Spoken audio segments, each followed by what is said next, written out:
পূর্ণ চেষ্টা সাফল্য আনে। হ্যালো এভরিওয়ান, আসসালামু আলাইকুম।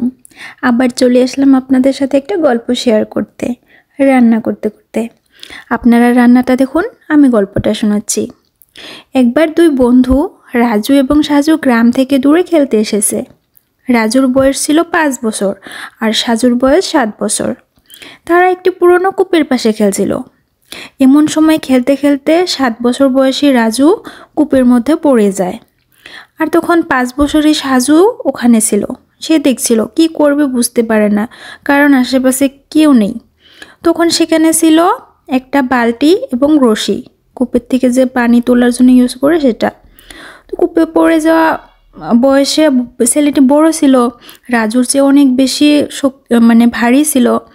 তো ওরা যেহেতু গ্রাম থেকে অনেক দূরে চলে এসেছিল, তাই সাহায্য করার জন্য ওখানে কেউ আশেপাশে ছিল না। তাই বয়সে ছোট ছেলেটি তার বন্ধুর কান্না দেখে নিজের শরীরের সমস্ত শক্তি দিয়ে রশিটি টানতে শুরু করলো। সে তার মনের এবং দেহের পূর্ণ ইচ্ছা শক্তি যেন রশিতে কেন্দ্রীভূত করে ফেলেছে। তার শুধু একটাই চিন্তা, এই রশি টেনে তার বন্ধুকে তুলতে হবে, না হলে তার বন্ধু মারা যাবে। ছেলেটি কিছুক্ষণ এমন চেষ্টা করতে করতে বন্ধুকে উপরে তুলে আনলো। তো তারা যখন গ্রামে ঘুরে গেল, গ্রামের সবাই তাদের কথা অবিশ্বাস করলো। বলল, অনেক দুষ্টুমি হয়েছে, আর মিথ্যে বলতে হবে না। সে তোমার ওজনে প্রায় দ্বিগুণ, তুমি তাকে কিভাবে টেনে তুলবে? এটা তো অসম্ভব। তারা সবাইকে বলল যে এটা মিথ্যা নয়। শুধু গ্রামের একজন বৃদ্ধ তাদের কথা বিশ্বাস করলো। তো জ্ঞানী হিসেবে তার অনেক পরিচিতি আছে। সবাই যখন শুনলো যে সে বৃদ্ধ বলেছে ঘটনা সত্য, তাহলে জেনে আসা যাক কী কারণে তিনি এটা বললেন। তখন বৃদ্ধ সবাইকে বলল, মানুষের বিপদে যখন অন্য কোথা থেকে সাহায্যের আশা থাকে না এবং দেয়ালে পিঠ ঠেকে যায়, তখন মানুষ তার সাধ্যের বাইরে গিয়েও চেষ্টা করতে পারে এবং বেশিরভাগ ক্ষেত্রেই সফলতা পায়।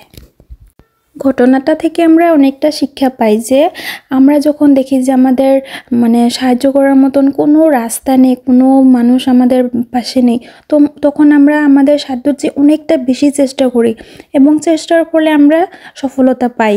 তো আমরা এমনটা করতে পারি যে আমরা কারো আশা না করে আমরা নিজেরাই চেষ্টা করতে পারি। আমরা সবসময় মানুষের দিকে কেন চেয়ে থাকবো যে মানুষ আসবে আমাদের সাহায্য করবে তখনই আমরা সফলতা পাবো? এটা ঠিক না। আমাদের যথাসম্ভব চেষ্টা করা দরকার যে আমরা আমাদের নিজেদের সমস্যা আমরা নিজেরাই সমাধান করব, বা আমাদের আশেপাশে যদি কেউ বিপদে পড়ে আমরা তাদেরও সাহায্য করব। দেখবেন চেষ্টা করলে সমস্যারই সমাধান সম্ভব। আর আমরা যখন চেষ্টা করি তখন আল্লাহ তাআলাও আমাদেরকে কৃতকার্যতা দিয়ে দেয়। তো চেষ্টা ছাড়া কোনো কাজ সম্ভব নয়। এখন থেকে অনেকটা চেষ্টা করবেন নিজের কাজে আর আশেপাশে সবার কাজে। চেষ্টা করলে সফলতা